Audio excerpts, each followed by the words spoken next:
who are the real winners of the deductible law?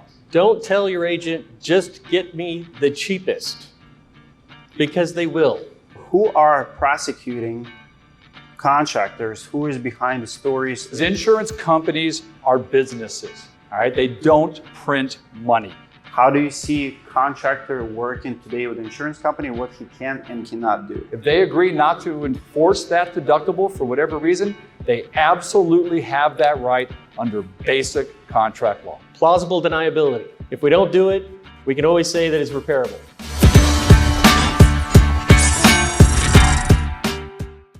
Insurance companies are the biggest buyers in the roofing industry. Roofing industry is huge. Some estimate $200 billion, $300 billion. It doesn't matter to me. Anyway, it's 20, 30 times bigger than the country I was born in. It's a huge, huge industry. Being the biggest player, being the biggest influencer, insurance companies have moral right to do what's right, but they also have temptation to do what's wrong. They can break you or they can make you. And like any big power, it needs to be accountable. That's why we have media companies who make our government accountable, and we need to make insurance companies accountable. Last few years were very, very tough. Laws are changing. There's a lot of controversy. I mean, insurance companies do take a lot of money, and they can be a blessing, but they can also be a curse to those who pay them, both contractor, policy holders. And we have, to be honest with you, in my opinion, too many players because of mispractices. So today, we're going to address those issues.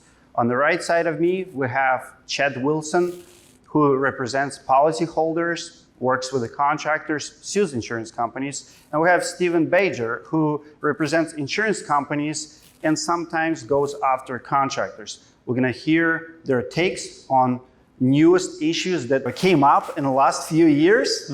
And we're going to see what are the solutions that our lawyers today are offering. Good evening, everyone. Dmitry, thank you for the invite. This is a special event, a unique event, and I'm happy to be here. My name is Chad Wilson. I own my own firm. I've been doing this about 10 years. I have about 30 at my firm helping me out. And basically, we help all those who are trying to get legitimate property claims paid. And who is that? That's the insured, that's the contractor, that's the PA. Anyone who along the process of a claim stops and says to themselves, this isn't right. And I've got a public service announcement, and I have a message from me. The public service announcement is everyone's heard of buyer beware, but that also goes to buying an insurance policy. So, one question that I'm often asked by my clients when they're having issues with their insurance companies is, well, I don't want to keep going with this insurance company. Do you have any that you recommend?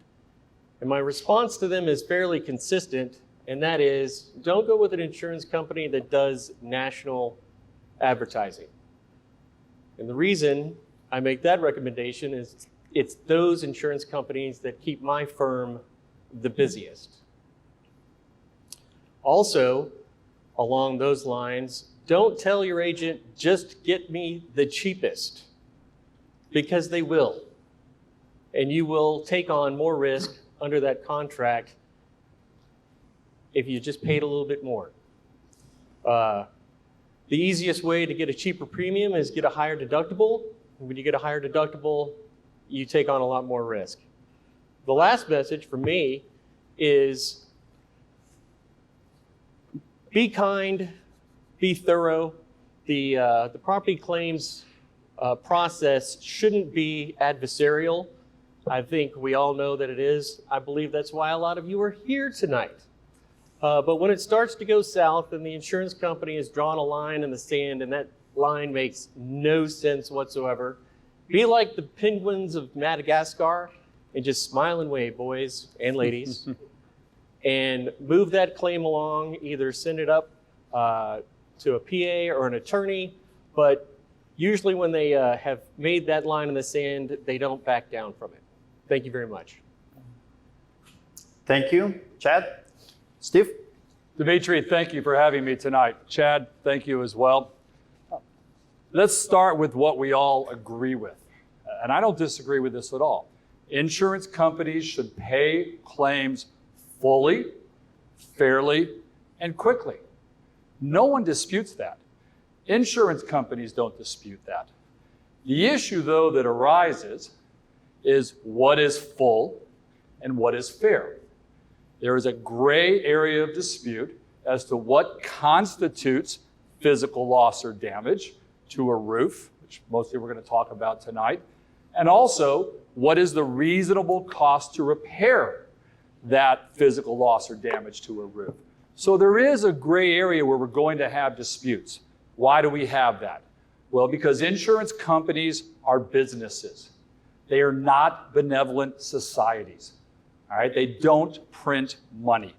They have stockholders, they have owners, and they have a responsibility to pay claims that are covered consistent with their policy documents. Now that is at tension with a contractor or a public adjuster or a policyholder attorney whose interest can be different because they maximize their income by increasing the amounts of the claim. So our task in all these discussions we have, and all of you know that I like doing these, I do a number of them, is to eliminate that tension, to get to a point where we can all agree where that center is as to what constitutes damage and what is the fair price to fix that damage. And if we can do that through dialogue and through working cooperatively, who wins? Not us, but the person who's most important in this scenario, who is the policyholder, our mutual customer. No insurance company, not even the big ones who advertise, none of them like litigation. They really don't. The cost of litigation is far higher than the cost of paying claims. So that's why we do these discussions, these debates, because I think we're all well served in understanding each other's positions and moving to the middle where we can find an area where we can all make a good living, do what's right for our companies, and most importantly, do what's right for the policyholder. Thanks, Dmitry. Thank you so much. Don't they look like candidates? You guys look awesome. Dmitry, you told us to look like candidates. Yes, I did. All right, let's do this. We're starting with the first question. You have an opening statement. You're going to be answering first, Steve. You'll have 2 minutes. Once I ask a question, I'll give you a couple seconds before you start, and then I'll start the clock. Please be mindful of that. And we really have no idea what they are, so this will be fun. A couple of years ago, it came on at SVG, I believe, at your debate with John Houtelling.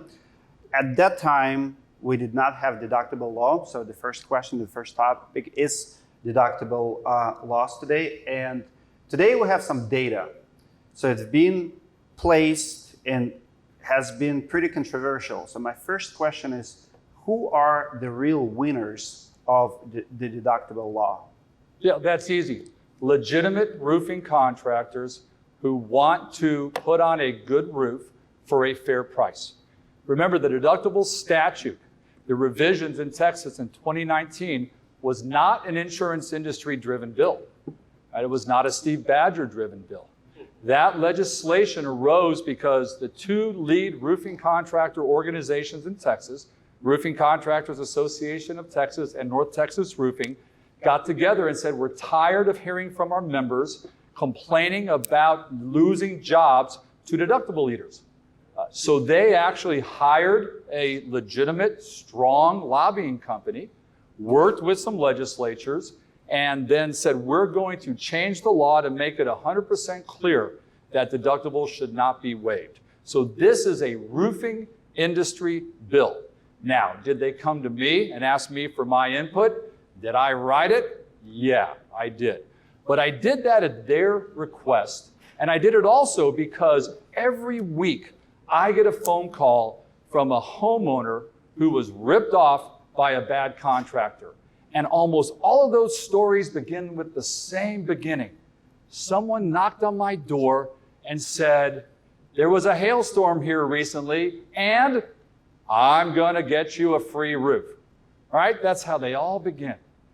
And I saw that, and these homeowners would call me all the time. And we knew, and the good contractors knew also, that if homeowners had to pay their deductibles, which is what they've contractually agreed to do, right, they would be less likely to fall victim to that free roof scheme. So I fully supported it, and I'm very proud of North Texas Roofing and RCAT for advocating for and passing that legislation for the benefit of homeowners. The bill that Badger wrote, I can't say that I necessarily disagree with most of the deductible bill because in a way, Steve's right. I mean, it's good for good contractors. It's bad for bad contractors.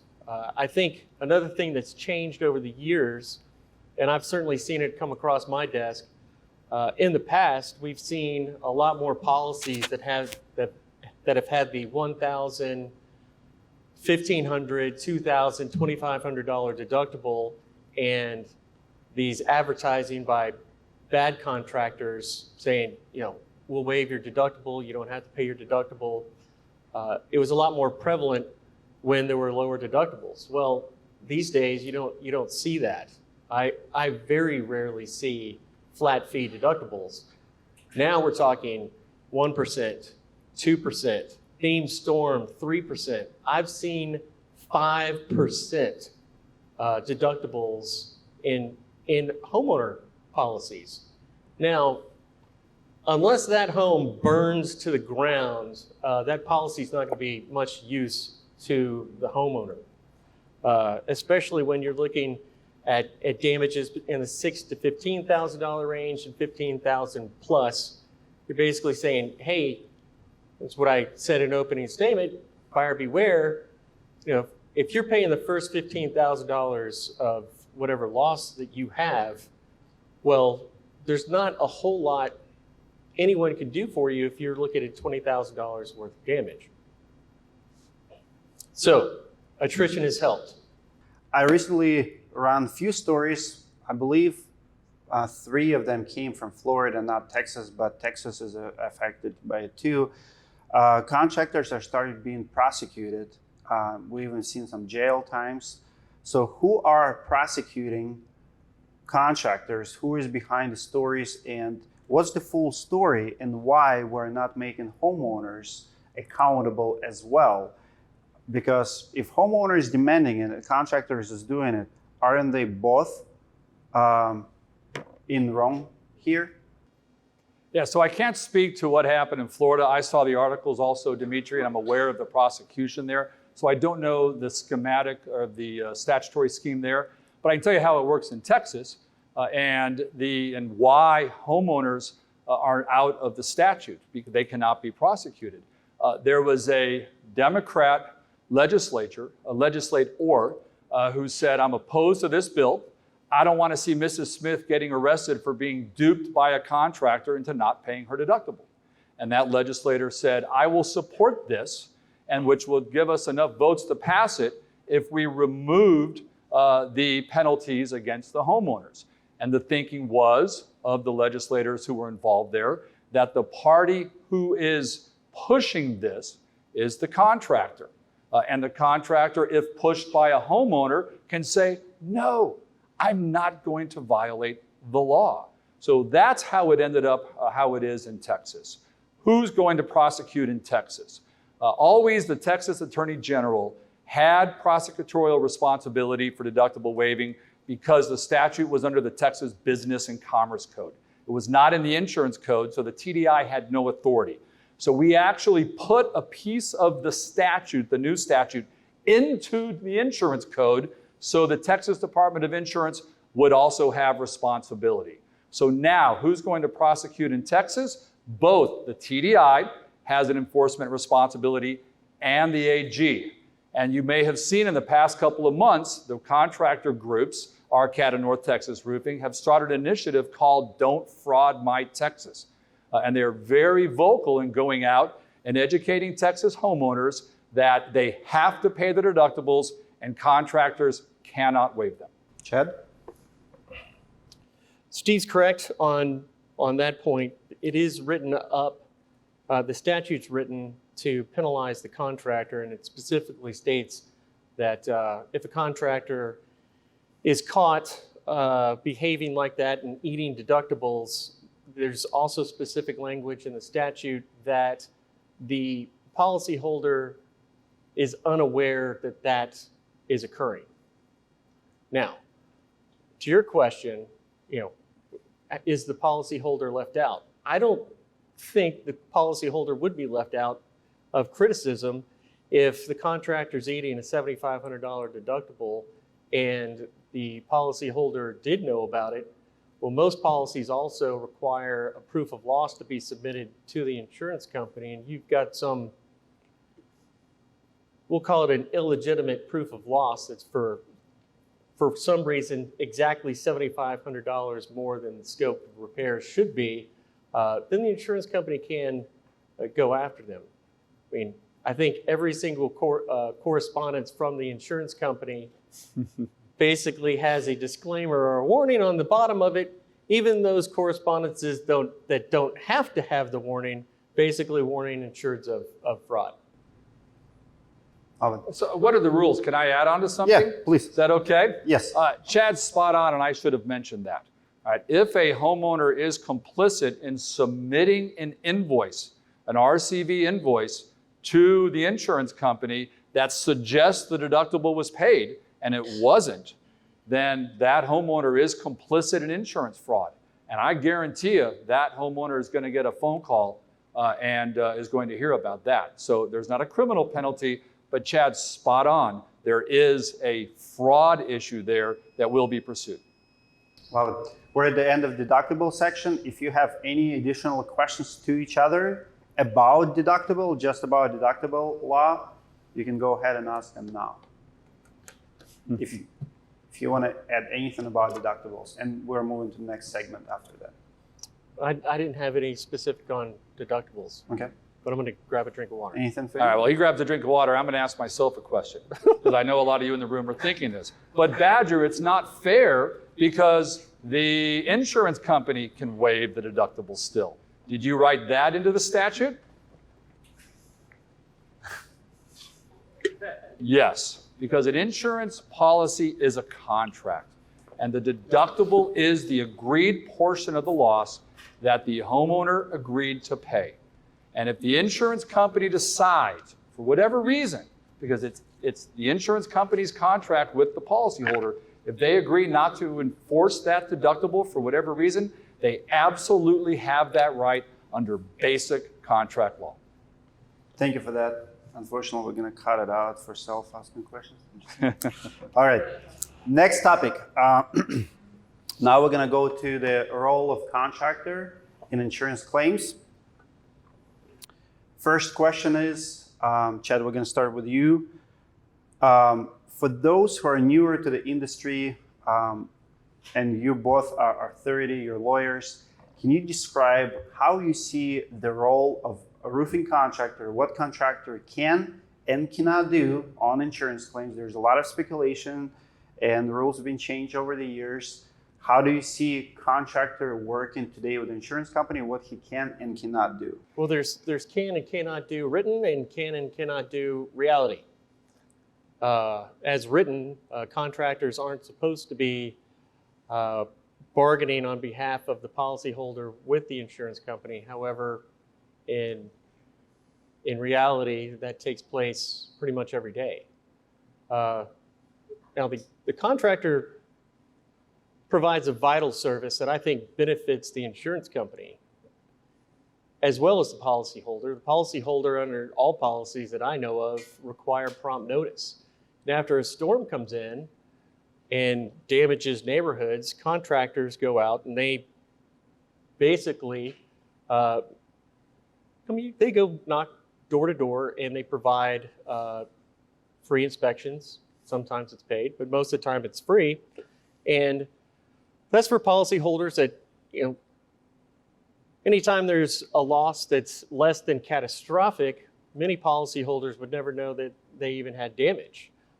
Say the roof covering is damaged, and you might have water coming in, you might not, but if it comes through, it might not make it through the attic and hit the insured on the forehead as they're walking in to get waffles in the morning. They might not know they're having damage. So I believe contractors do provide a vital service. They let the policyholder know that they have been damaged by that latest storm, so they can provide prompt notice to the insurance company.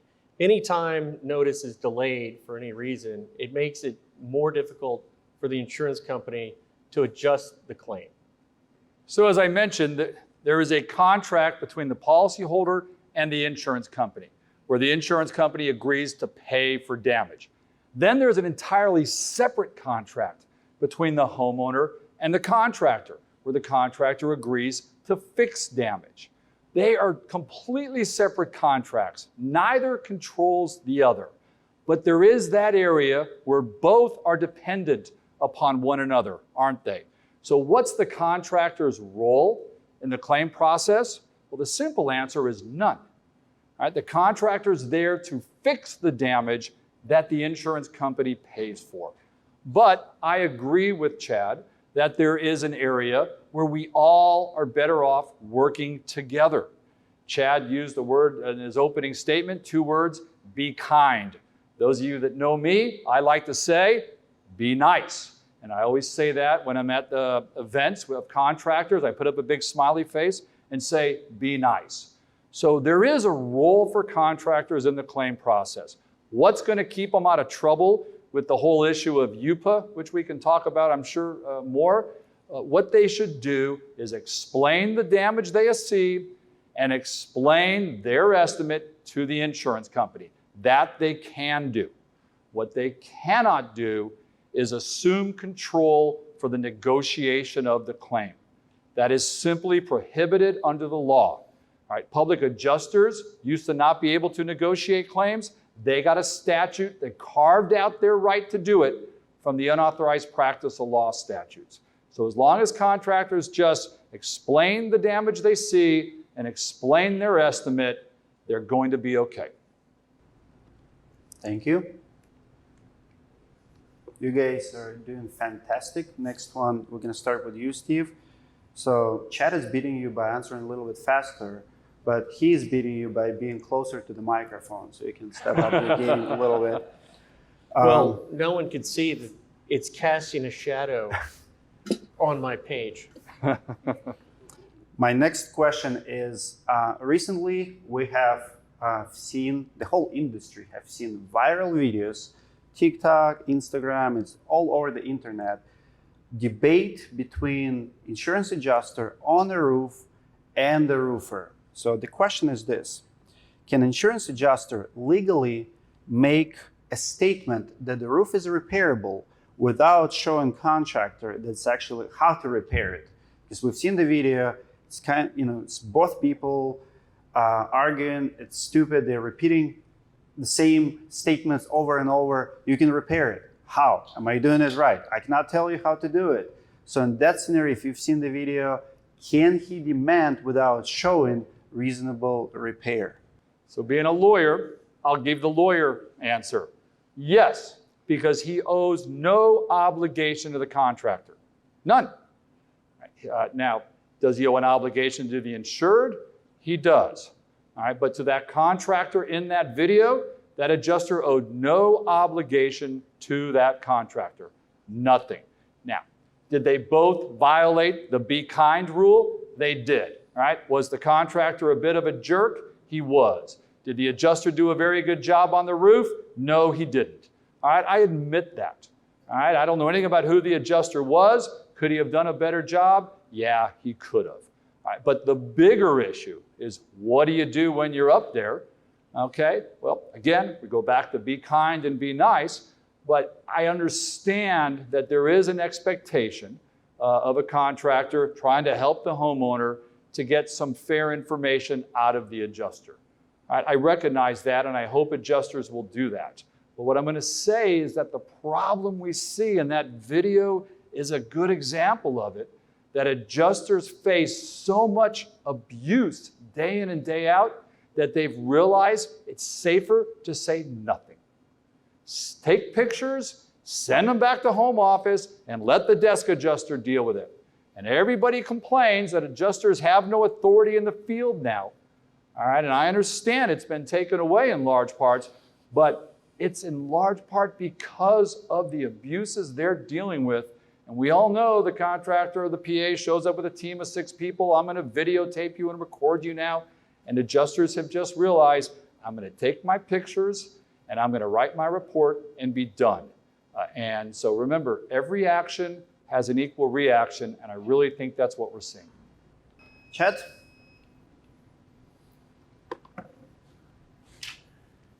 Does he owe a legal duty? No. But, and I think the ladies in the crowd will hear me on this one. If you're right about something, why wouldn't you show the person that you're right about it? If you're going to argue that it's repairable when it's not, and the roof requires a full replacement, why wouldn't you just say, okay, well, insured, contractor, PA, or even if there's an attorney up there for whatever reason, let's go do a repairability test right now and set the record straight. I don't know how many claims that we have in the office where there's an 18-year-old roof. For some reason, the insurance companies don't get repairability tests done on 18-year-old roofs in Texas. Why? Probably because they don't want to know what the results are. Plausible deniability. If we don't do it, we can always say that it's repairable. I think that was a complete answer, Dmitry. He's just used to me filling my whole 2 minutes. Yeah. If you like, you can finish. You have 40 seconds. If that particular video that y'all were talking about, where it got into a heated debate up on top of a roof, it didn't matter if it was the contractor or a PA or the insured. You know, if you're right, show me. Show me that you're right. But they don't. And interestingly, we have a phrase on my side that we use, show me the damage. We use this all the time. We tell our consultants and our adjusters when they're up there with a PA or a contractor, show me the damage. And you know what we hear a lot of the time? It's right there. Yeah, well, sometimes we do. Yeah. It's right there. I've chalked the whole roof. But a lot of the time, they say, no, we're just here to record what you're doing. So again, I agree. We're all better off when they're up there having a dialogue. But things have become so polarized, and I think in that video, that contractor set the tone early, and the adjuster said, I'm better off saying very, very little. All right, next question. I believe we start with Steve this time. Can insurance adjuster recommend homeowners to get 3 estimates or a contractor who will do it for less because he knows them, this bid is outrageous, I have a guy? Can insurance adjusters legally do it? Lots of questions there. All right, first one, can an insurance company suggest that the homeowner get 3 bids? All right, you said estimates, I'd rather say bids, because we can talk about, I'm all about bids, and I'm not much into general-mate anymore. Okay, I know it's Xactimate, but it seems to me it should be called general-mate. All right, I'd much rather live in the bid world than the Xactimate world. So there's nothing wrong with an insurance company saying, I suggest that you get 3 bids. Can an insurance company actively tell a homeowner, don't use this guy? All right, I wouldn't recommend to my clients that they do that.